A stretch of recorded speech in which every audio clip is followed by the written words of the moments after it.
Well, the creation movement really would like to get evolution out of the schools because they believe that evolution is a toxic idea that would result in lots of children losing their faith and becoming atheists and therefore being ineligible for salvation, but also becoming bad people because they believe that unless you have God to tell you what to do and punish you for not living properly, that you will be a bad person and you will lie and cheat and steal and so forth and be subject to lots and lots of isms.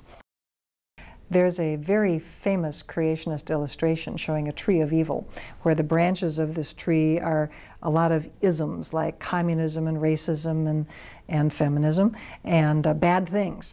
And the trunk of the tree is evolution, and the root of the tree is humanism. So the whole idea here is that evolution is the source of losing your faith. If you lose your faith, then obviously society is going to suffer greatly because all of these isms are the result of not believing in God. So the big worry of the creationists is that a child will learn evolution, a child will lose his faith, and this is a very, very bad thing. So if they can get evolution out of the schools, they'll be happiest with that. If you can't get evolution out of the schools, and of course they tried for quite some time, that's what the Scopes trial was all about, then the next best thing is to try to teach creationism along with it so that you can buffer the bad effects of evolution, at least get students to not believe in evolution. They had problems with the courts with that argument, clearly. Creation science fell to the courts. I think intelligent design is also going to fall to the courts. It's going to be declared unconstitutional. So the current playbook of the creationist is that, well, we'll teach evolution but then balance it by teaching the evidence against evolution, with the idea that the students will say, well, evolution didn't happen. No, clearly must be creationism. It's a very clever strategy because it's intended to avoid the Establishment Clause of the First Amendment by just focusing on dissing evolution or disproving evolution. And the students themselves will automatically conclude, well, then it's creation. And this strategy hasn't yet been tested by the courts. It'll be very interesting to see what happens when it does finally go to court.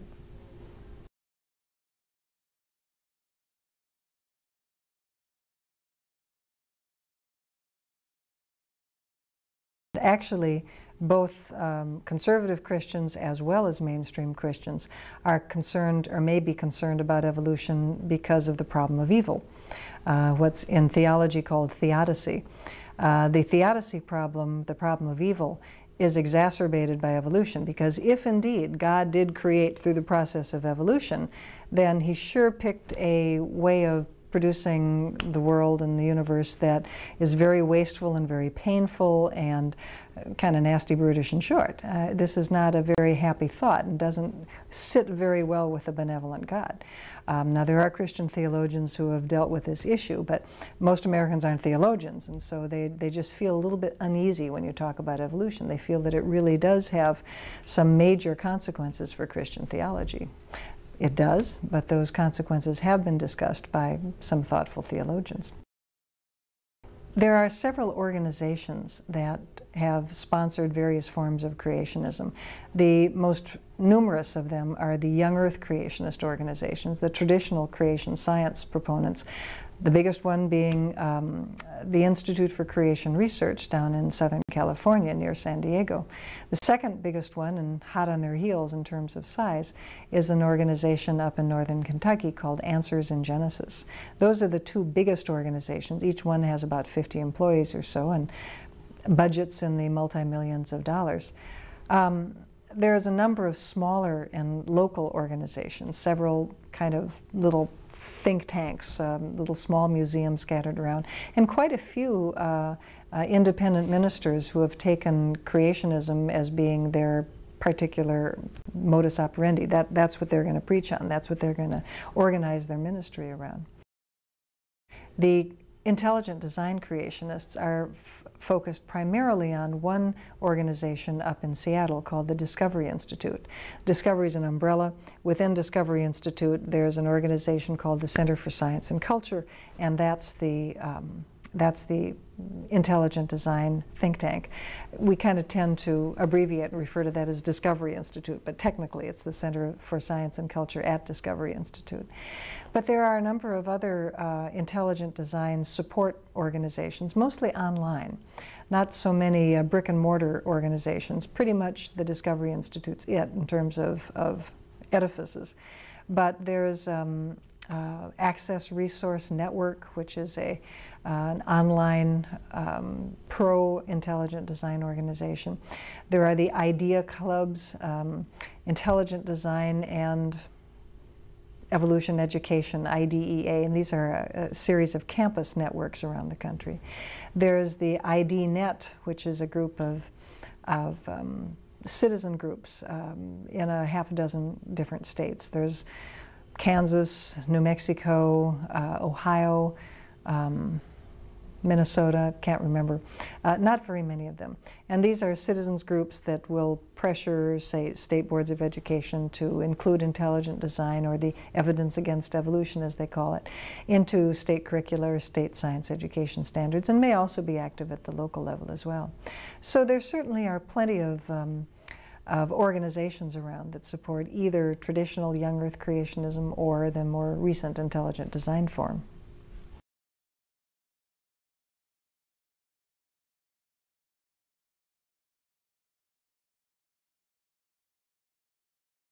The number of districts or states will, of course, vary from month to month. During 2005, we've had an unusually large number of state legislatures in which creation bills of some sort or anti-evolution bills have been proposed. I think it's up to 12 now. We also have had an explosion, as it were, of the local school district kinds of problems as well. In terms of local school board kinds of controversies, not at the state level, but at local districts or local schools, it's probably in the mid-50s during 2005. And I think we're up to at least 35 states during 2005 in which we've had some sort of reported problem of either creationist activity or anti-evolution activity.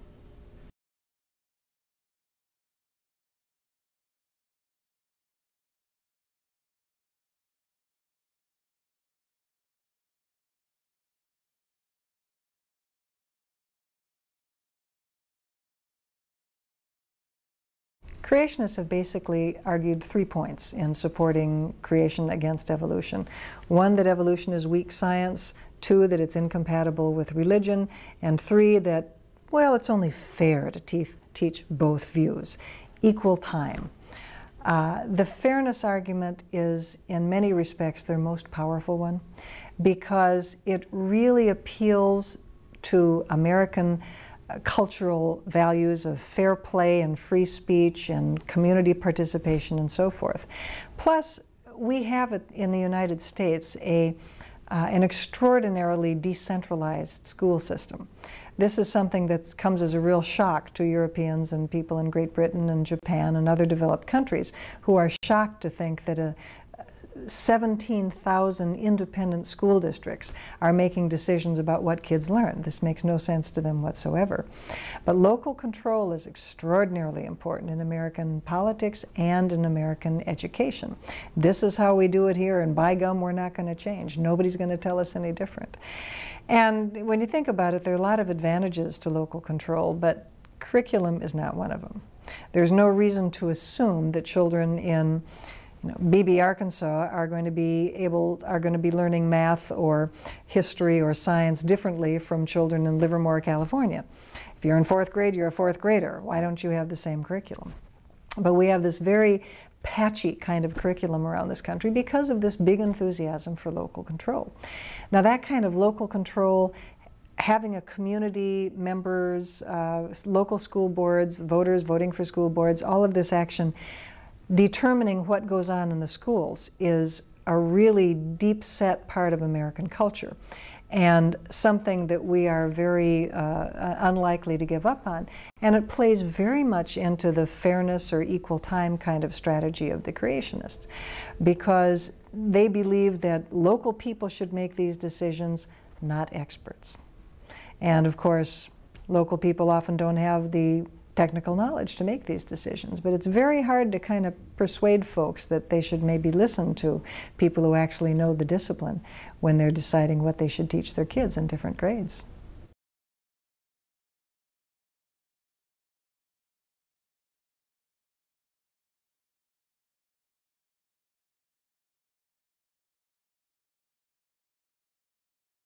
The intelligent design creationists have been the ones mostly promoting the teach the controversy kind of argument or idea.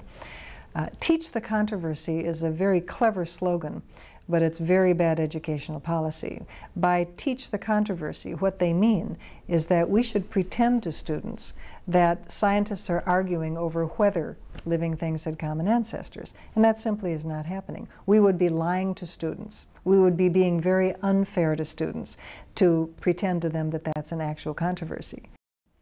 What scientists actually do is they argue like cats and dogs over the mechanisms of evolution, about the details of phylogeny, of the tree of life. We argue about the details of evolution. We don't argue about the whether. But this is what Teach the Controversy wants us to do. Teach the Controversy is a slogan that means teachers should lie to students about what's actually going on in science. So it's very bad education policy, although it fits very nicely into this American view of fairness and giving both sides of the story and so forth.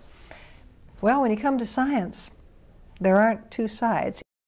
The issue in science is not whether living things descended with modification from common ancestors or they appeared suddenly all at one time in their present form. Those are not two competing scientific views. One of them is a religious view outside of science, and only one of those views is science, and that's the idea of common ancestry. That's what we should be teaching. We should be teaching kids real science, not fake controversies.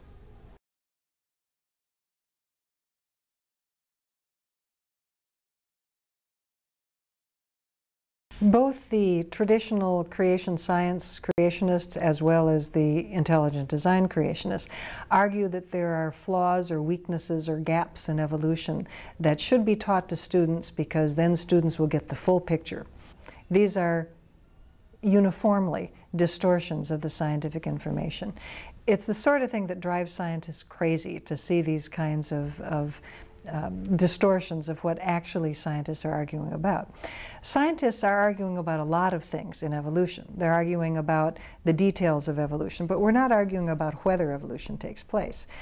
What the creationists tend to do is to pick through these arguments that scientists are having, rotate them a little bit, distort them a little bit, and present them as evidence that common ancestry is not real, that we should be giving up the big idea of evolution. It's very useful to think of evolution as being composed of three parts.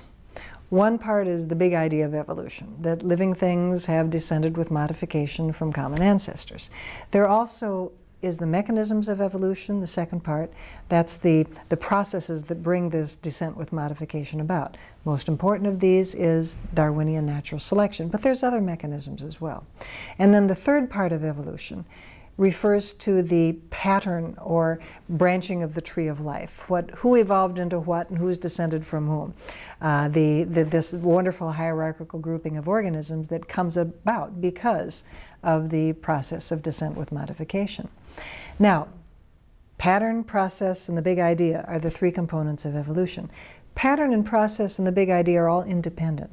And actually, one of the nicest ways of understanding this is to think about the history.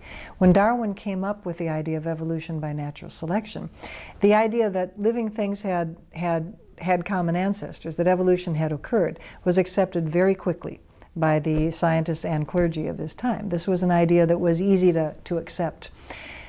The mechanism of natural selection, on the other hand, that took a while. I mean, that was not uniformly accepted in the 1800s and actually didn't become part of the explanation. It didn't really become solidly grounded until the mid-20th century when we understood more about heredity and genetics. And of course, the idea of the patterns of evolution, the tree of life and how it branches. The pattern of evolution is something that we are building and improving upon all the time. But these are all independent. Arguments about the process of evolution don't tell you whether or not evolution took place. Arguments about the pattern of evolution don't tell you whether natural selection is a good mechanism or not. All three of these components have to be looked at separately. And what the intelligent design and the traditional creationists want to do is pick apart arguments that scientists are having about the pattern and the process and pretend that these arguments invalidate the big idea of common ancestry. And that simply is not only bad science, but it's also sloppy reasoning.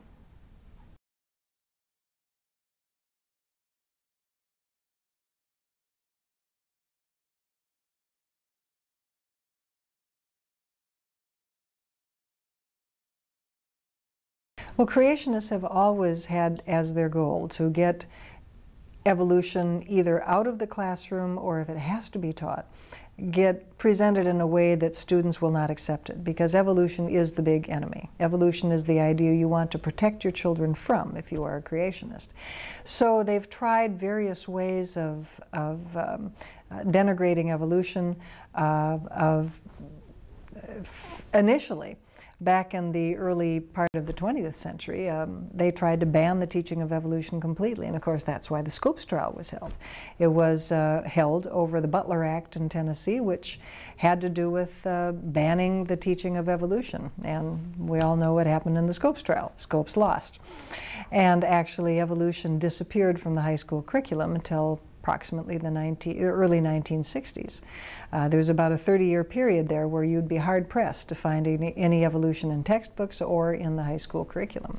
Evolution started coming back into the curriculum in the 1960s, and that actually created the movement that we now call creation science, which was an effort to try to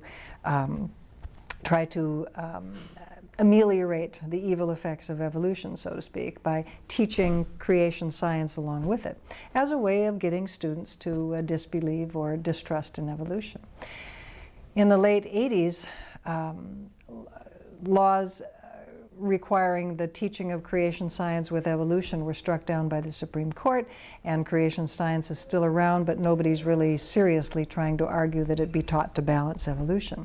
This is where the new form of creationism, intelligent design, comes in. Intelligent design was crafted shortly before the Supreme Court decision in the late 1980s to try to come up with a creationism that would be more legally bulletproof than creation science proved to be.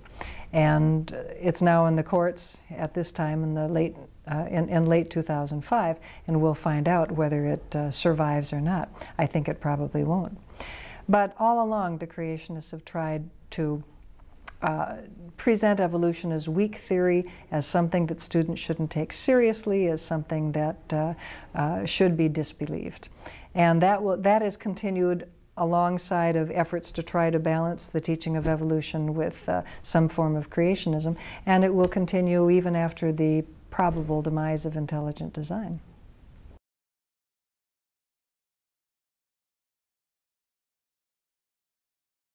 I think if you teach creationism as valid science in the public schools, you are miseducating students about both the facts of science and science as a way of knowing.